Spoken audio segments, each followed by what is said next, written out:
안녕하세요. 대변인 유성입니다. 11월 22일 파도 리뷰 진행해 보도록 하겠습니다. 자, 오늘 또 하락 마감을 하면서 이번 주 내내 주가 흐름이 좋지 못하게 마감이 되었습니다. 자, 그래서 오늘 영상에서는 최근 하락에 대한 이야기를 한번 좀 해보려고 하고요. 전반적인 시장 상황에 대해서 같이 한번 말씀 나눠보도록 하겠습니다. 자, 그래서 앞으로 이 파도라는 종목을 어떻게 투자 전략을 가져가면 좋을지에 대한 개인적인 생각을 한번 오늘 영상에서 말씀드려 보도록 하겠습니다. 자, 일단은 이번 주 주봉의 종가 흐름을 살펴보자면은 종가가 마이너스 16% 정도 마무리되었습니다. 어, 이게 크다면 큰 하락폭이고 적다면 적다라고 생각을 할 수 있는 이유가 무엇이냐면 앞전에도 이제 비슷하게 17% 이제 8월 5일 날 이때 시장이 무너지면서 이 정도 하락이 나왔었고요. 3월 달 때도 거의 한 17% 정도 하락이 나왔었고 작년 11월 달에도 비슷한 하락 흐름이 나와줬었습니다.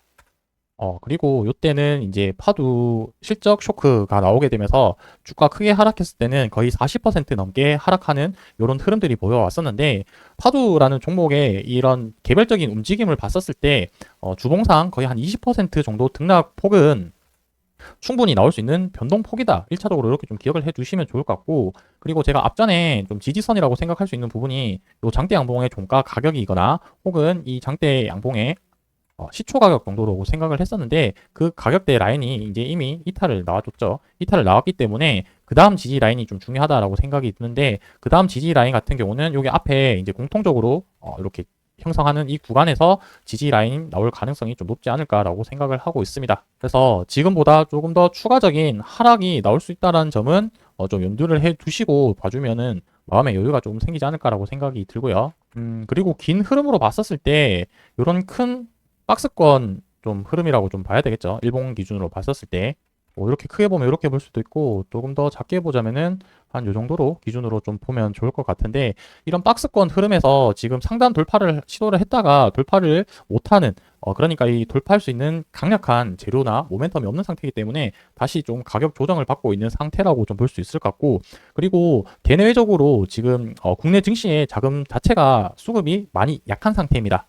대부분 지금 비트코인으로 수급이 많이 쏠리고 있는 상태이기 때문에 그런 영향이 좀 더 강한 이런 하락세 흐름이 나오는 요인 중에 하나라고 생각을 하고 있습니다. 자, 그렇다면 이렇게 힘이 없는 게 이 파도라는 종목의 개별적인 문제인가 이 부분을 좀 봐야 될 텐데 자, 일단은 올해 내내 지금 좀 힘든 한 해를 좀 보냈던 것 같은데 파도 연봉 기준으로 봤었을 때 현재 기준 마이너스 33% 정도 됩니다. 그렇다면 코스닥 지수 기준으로 봤을 때도 이제 한번 보게 되면은 코스닥 지수는 마이너스 22% 정도 되거든요. 지수가 마이너스 22% 정도 하락을 했는데 개별 종목이 30% 정도에서 일단은 주가 흐름을 유지를 한 거면은 전 상당히 잘 방어했다라는 그렇게 좀 생각을 하고 있습니다. 자, 그렇다면 이 반도체와 관련된 종목들의 연봉을 하나씩 좀 살펴보도록 하겠습니다. 우리나라의 대표 종목 중에 하나인 삼성전자조차도 지금 거의 30% 가까운 하락세를 좀 보이고 있는 상황이고요. 최근에 좀 많이 조정받았던 한미 반도체를 한번 보면은 한미 반도체 같은 경우는 지금 시장을 주도하고 있는 HBM 관련된 종목이다 보니까 올해 상승률 자체는 이제 높은 30% 정도지만 지금 보시게 되면 윗골이 많이 단 모습으로 봤을 때는 일본 기준으로 보면 더 확실하게 보이겠죠. 그래서 상승을 보이다가 지금 가격 조정이 충분히 많이 된 상태다 이렇게 좀 말씀드릴 수가 있을 것 같고 그 다음에 예전에 온디바이스 AI 테마 쪽으로 해서 이렇게 크게 상승했던 제주 반도체 같은 경우도 월봉 기준으로 보면은 30% 가까운 하락세를 보이고 있는 상황입니다. 그리고 또 대표적으로 좀 기억나는 게 엑시콘? 엑시콘 같은 경우도 이제 올 초까지만 하더라도 주가 상승폭이 가파르게 올라갔었는데 연봉 기준으로 보면은 43% 이렇게 하락세가 나오고 있는 상황입니다. 물론 개별적인 종목들로 봤었을 때는 크게 상승한 종목도 있지만 대표적으로 제가 몇 가지 반도체 관련된 종목들을 살펴봤었는데 전반적으로 크게 하락하고 있는 게 시장 전반적인 상황이다 이렇게 말씀드릴 수가 있겠습니다.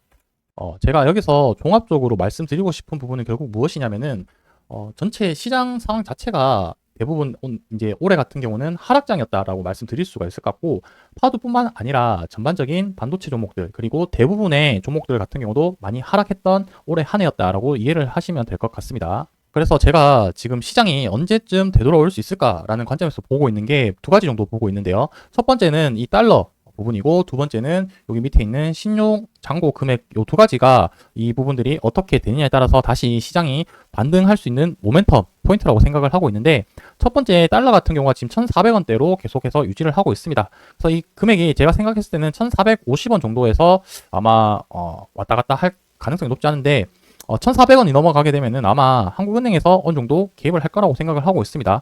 그러면서 이제 환율이 어느 정도 방어가 될 거라고 생각이 들고, 두 번째는 이제 12월 달에 일본에서 금리 인상하게 되면은 달러가 조금 그래도 안정이 되지 않을까라고 생각을 하고 있는데, 이 부분은 올해까지 연말까지 좀 지켜보면서 달러 흐름들도 같이 좀 체크를 해보면 좋을 것 같고, 지금 신용잔고가 16조 원 정도 나와 있는데요.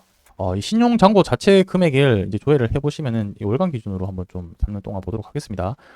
지금 보시게 되면은 최근 3년 동안에 거의 최저치의 신용잔고라고 좀 볼 수 있을 것 같네요. 그래서 이렇게 어느 정도 신용잔고가 해소가 되어야지 다시 반등하는 그런 시장의 과거 사례를 봤을 때 그런 흐름들을 좀 보여왔기 때문에 개인적으로는 한 15조까지 조금 해소가 된다면은 다음에 반등할 때 반등 힘이 좀 커지지 않을까라고 생각을 들고요. 그래서 개인적으로 생각할 때는 지금 시장 상황도 이제 코스닥 차트도 한번 좀 보시겠습니다. 코스닥 차트도 보시게 되면은 지금 거의 뭐 코로나 직전까지 이제 하락하기 직전에 그 정도 주가가 나왔기 때문에 거의 지금 이제 바닥에 위치한 게 아닐까 개인적으로 생각을 하고 있는데, 원래 반등하기 직전에 시장 상황이나 분위기가 항상 가장 안 좋았기 때문에 이 부분을 어떻게 잘 버티고 이겨내느냐에 따라서 성과가 많이 차이가 날 거라고 생각을 하고 있습니다. 자, 그래서 다시 돌아온다면 파도가 당장에 이렇게 크게 반등할 모멘텀보다는 다시 박스권을 그리면서 또 차츰차츰 올라갈 가능성이 높지 않을까라고 생각이 들고요.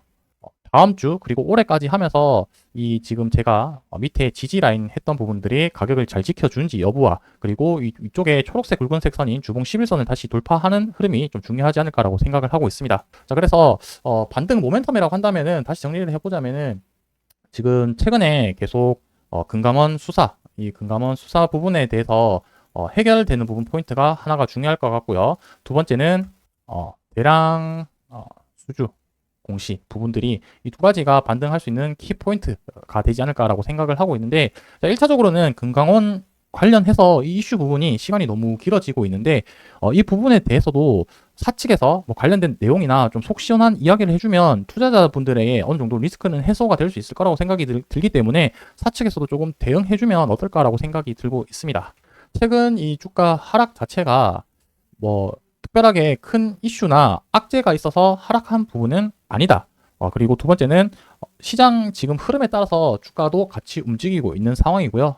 마지막으로는 아직까지 크게 반등할 수 있는 모멘텀이 없기 때문에 계속해서 박스권을 그려가고 있는 상황이고, 마지막으로 시장 종으로 봤었을 때는 환율이나 신용잔고가 어느 정도 안정화가 된다면은 다시 시장 자체에 수급이 들어올 가능성이 높아 보이고, 비트코인 자체도 지금 과매수 구간이라고 저는 좀 판단을 하고 있기 때문에 이 부분이 어느 정도 과열이 진정이 되고 나면 다시 주식 시장으로 자금이 들어오면서 시장 분위기가 다시 좋아질 가능성이 있지 않을까라고 생각이 들고 있습니다. 자, 그래서 오늘은 제가 특별하게 이슈 사항도 없고 전반적인 시장 상황과 개인적인 생각을 좀 말씀을 드려봤는데요.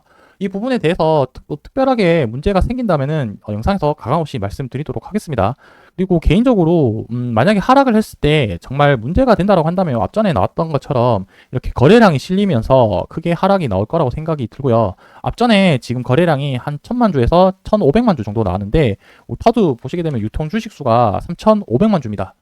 여기 보시게 되면은 3,500만 주 정도 되는데, 제가 일반적으로 봤었을 때 최소한 유통 주식수 한 바퀴 정도는 거래량이 터져줘야지 고점 거래량이 생각이 들고 있는데, 정말 한 3천만 주 터질 때가 아마 파도의 이 고점을 돌파할 수 있는 그런 거래량이 되지 않을까라고 생각을 하고 있습니다. 그래서 아직까지 1,000만 주도 최근에 거래된 적이 없었죠. 이 하한가를 맞고 나서부터 큰 거래량이 없는데, 이 정도 1,000만 주 정도 거래량이 터져줬을 때 그때가 유의미하게 본격적으로 시세가 움직이는 구간이지 않을까라고 생각을 하고 있습니다.